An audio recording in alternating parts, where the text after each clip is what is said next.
Hello guys, study in Finland সিরিজে আপনাদের আবারও স্বাগতম।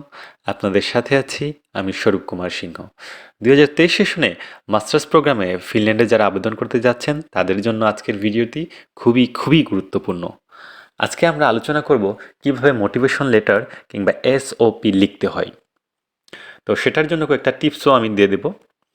তো মোটিভেশন লেটার আসলে খুবই গুরুত্বপূর্ণ ভর্তির আবেদনের ক্ষেত্রে, কারণ সেটার উপর আপনার স্কলারশিপ কিংবা ইউনিভার্সিটি অ্যাডমিশন অনেকটাই নির্ভর করে।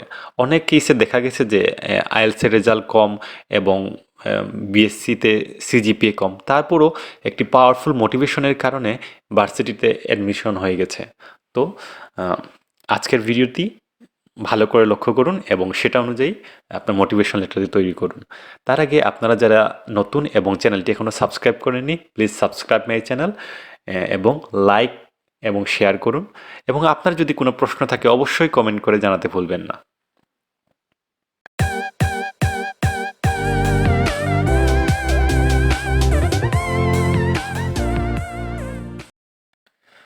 তো মোটিভেশন লেটারটা হচ্ছে যখন আপনি একটা ইউনিভার্সিটিতে আবেদন করবেন, তখন আপনার ইউনিভার্সিটিতে আবেদনের পেছনে আপনার মোটিভেশন কি এবং আপনার সাভারাল স্কিল নিয়ে একটা লেটার লিখতে হয়।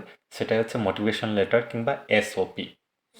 তো অ্যাডমিশনের ক্ষেত্রে এটার অবশ্যই একটা গুরুত্ব রয়েছে।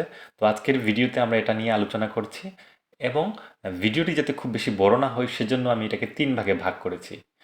তো আজকের ভিডিওতে আমরা আলোচনা করব মোটিভেশন লেটারে কি লেখা যাবে না এবং কোন জিনিসগুলো করা যাবে না।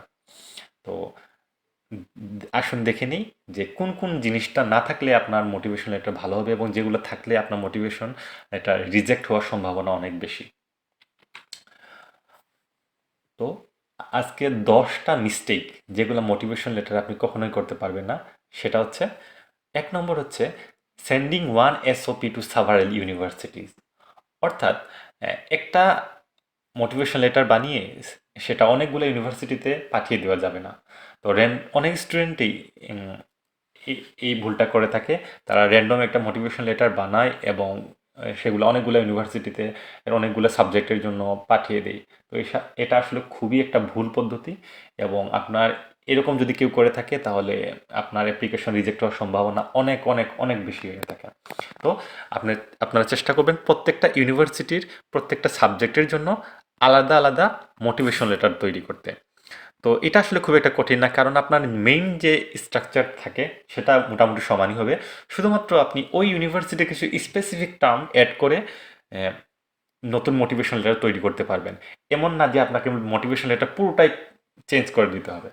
আপনি জাস্ট এক মোটিভেশন থেকে অন্য মোটিভেশনে ওই ইউনিভার্সিটির স্পেসিফিক যে তথ্যগুলো আছে সেগুলো আপনি শুধুমাত্র চেঞ্জ করবেন। পুরো মোটিভেশন লেটার চেঞ্জ করার কোনো দরকার নেই। তো 2 নম্বর যে পয়েন্টটা সেটা হচ্ছে not stating the reason for choosing this specific programme and university. অর্থাৎ আপনি যে ইউনিভার্সিটির যেই প্রোগ্রামে আবেদন করছেন সেই প্রোগ্রাম এবং ইউনিভার্সিটি নিয়ে কিছু লেখা। যেমন আপনি জাস্ট ধরলাম আপনি ইউনিভার্সিটি অফ ইস্টার্ন ফিনল্যান্ডের ফোটনিক্স সাবজেক্টে অ্যাপ্লাই করতে যাচ্ছেন। এই ক্ষেত্রে আপনাকে বর্ণনা করতে হবে যে ফিনল্যান্ডের এতগুলো ইউনিভার্সিটি থাকতে আপনি ইউনিভার্সিটি অফ ইস্টার্ন ফিনল্যান্ডই কেন চুজ করলেন, আর ইউনিভার্সিটি অফ ইস্টার্ন ফিনল্যান্ডের ফোটনিক সাবজেক্টটাই বা কেন চুজ করলেন। তো এই প্রশ্নগুলোর উত্তর দিয়ে আপনাকে কয়েকটা লাইন লিখতে হবে যে আপনি এই ইউনিভার্সিটি আমি এই কারণে চুজ করেছি এবং এই সাবজেক্টটি আমি এই কারণে চুজ করেছি। 3 নম্বর পয়েন্টটা হচ্ছে not explaining why you are a good fit. এটা তো জব ইন্টারভিউর ক্ষেত্রে দেখা যায়। আপনি যখন জব ইন্টারভিউ দিতে যাবেন তখন আপনাকে অবশ্যই এই প্রশ্ন করা হবে যে আপনি এই পজিশনের জন্য আহ, যোগ্য কিনা। তো ঠিক তেমনি ইউনিভার্সিটির ক্ষেত্রেও সেম প্রশ্ন যে আপনাকে এক্সপ্লেন করতে হবে যে আপনি এই ইউনিভার্সিটির এই প্রোগ্রামে আবেদন করার জন্য কতটুকু যোগ্য। তো এই ক্ষেত্রে আপনি আপনার ব্যাকগ্রাউন্ড স্টাডি দেখাতে পারেন যে আমার এই সাবজেক্টের উপর স্কিল আছে এবং আমি এই জিনিসগুলো ভালোভাবে পারি যার কারণে আমি যোগ্য। তো এরকম কিছু আপনি লিখে দিতে পারেন। তো over or understanding your self. 4 নম্বর পয়েন্টটা হচ্ছে over or understanding your self. তো সব মোটিভেশনাল লেটার ক্ষেত্রে সবসময় রিয়েল থাকার চেষ্টা করেন। যেমন আপনার রেজাল্ট খুবই ভালো, এসএসসি এইচএসসি কিংবা ব্যাচেলর আপনার রেজাল্ট খুবই ভালো, এটা নিয়ে ওভার রিয়েক্ট করার কোনো কিছু নেই। যেমন আমার এই রেজাল্ট, আমি এই বারবার এই জিনিসটা মেনশন করার কোনো প্রয়োজনই নেই। কারণ আপনি যখন ইউনিভার্সিটিতে মোটিভেশন লেটার পাশাপাশি সিভি পাঠাবেন, আপনার সিভিতে কিন্তু এই জিনিসগুলো লেখা থাকবে।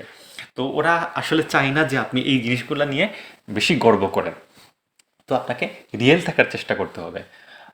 অর আন্ডারস্ট্যান্ডিং ইয়োরসেলফ মানে হচ্ছে আপনাকে আবার হতাশ হলেও চলবে না যে আপনার কোনো ক্ষেত্রে রেজাল্ট কম আসছে, এটা নিয়ে হয়তো হতে পারে না হতে পারে, এরকম মানে কোনো হতাশ হওয়ারও কারণ নেই। আপনি যেরকম, এবং আপনাকে আত্মবিশ্বাস রাখতে হবে না আমি পারবো।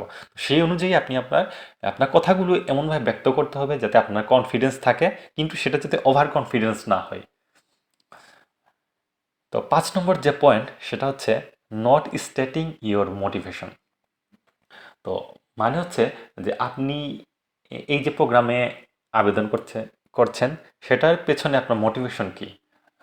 সাপোজ আপনার 4 বছর বা 5 বছর স্টাডি গ্যাপ আছে।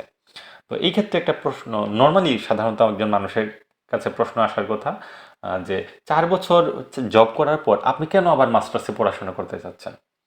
তো এই জিনিসগুলাই মূলত যে আপনার মোটিভেশন লেটারে উল্লেখ করতে হবে যে আমার এই মাস্টার্স প্রোগ্রামে আবেদন করার ক্ষেত্রে আমার এই মোটিভেশনটা রয়েছে। এর পরের পয়েন্ট যেটা হচ্ছে গিয়ে নট মিটিং দ্য রিকোয়ারমেন্টস। তো প্রত্যেকটা ইউনিভার্সিটির অ্যাডমিশন ফর্মে মোটিভেশন লেটারের ক্ষেত্রে কিছু পয়েন্ট দেওয়া থাকে। সেখানে লেখা থাকে যে আপনার মোটিভেশন লেটার কত ওয়ার্ডের হতে হবে, কত পেজের হতে হবে, কোন ফন্ট ইউজ করতে হবে, সেগুলো লেখা থাকে। সেগুলো যদি আপনি ফিল করতে না পারেন তাহলে আপনার মোটিভেশন লেটার আগেই রিজেক্ট হয়ে যাবে। যেমন মনে করেন আপনি 14 ফন্ট দিয়ে একটা মোটিভেশন লেটার লিখলেন, তো আপনার মোটিভেশন লেটার তো আসলে দেখার আগেই রিজেক্ট হয়ে যাবে। কারণ ইউনিভার্সিটি অ্যাডমিশনের জাস্ট 11 কিংবা 12 বলা আছে, আপনি 14 দিয়ে লিখে ফেললেন, তো এটা আসলে কোনোভাবেই লাভ হবে না। তো সেজন্য আগে প্রত্যেকটা ইউনিভার্সিটির ক্রাইটেরিয়াগুলো ভালো রকম পড়বেন, সেখান থেকে আপনার রিকোয়ারমেন্টসগুলা দেখে নেবেন। ফ্ল্যাটারিং ল্যাঙ্গুয়েজ অর্থাৎ চাটুকারি ভাষা। তো তুষামুদ কিংবা চাট্টুকারি জাতীয় কোনো ধরনের ভাষা ইউজ করা যাবে না, যেমন আমাদের সিলেটি ভাষায় যাতে বলে পাম দেওয়া।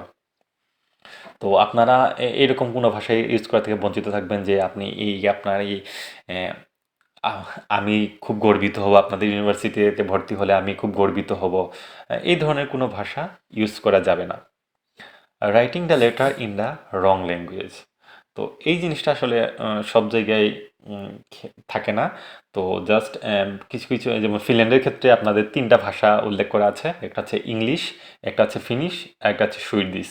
এই 3টা ভাষায় আপনি আপনার মোটিভেশন লেটার লিখতে পারবেন। তো বেটার সাজেস্ট করবো যে আপনি ইংরেজিতেই লেখেন। Addressing the wrong person. তো মাস্টার্সের ক্ষেত্রে এই জিনিসটা খুব একটা গুরুত্বপূর্ণ না, কিন্তু অন্য ক্ষেত্রে গুরুত্বপূর্ণ। তারপরেও আপনারা ইউনিভার্সিটির ক্রাইটেরিয়াতে দেখে নেবেন। মানে হচ্ছে আপনারা যখন মোটিভেশন লেটারটা লিখবেন তখন একজনকে অ্যাড্রেস করে লিখতে হয়। তো যাকে অ্যাড্রেস করে লিখবেন তার নামের স্পেলিং, তার পজিশন সবগুলো যাতে শুদ্ধ থাকে সেদিকে খেয়াল রাখবেন। আর সবচেয়ে গুরুত্বপূর্ণ যে পয়েন্ট সেটা হচ্ছে মোটিভেশন লেটার লেখার জন্য কমপক্ষে 1 সপ্তাহ সময় রাখবেন। এটা এমন না যে আপনি এক রাতে লিখে ফেলবেন কিংবা 2 ঘন্টায় লিখে ফেলবেন। মোটিভেশন লেটার লেখার জন্য অনেকে 1 মাস, 2 মাস, 3 মাস সময় নেই। এমনও আছে যারা 6 মাস থেকেই মোটিভেশন লেখার প্রিপারেশন নিতেছে। তো আপনি কখনো এটা মনে করবেন না যে মোটিভেশন লেটার আপনি একদিনে শেষ করতে পারবেন।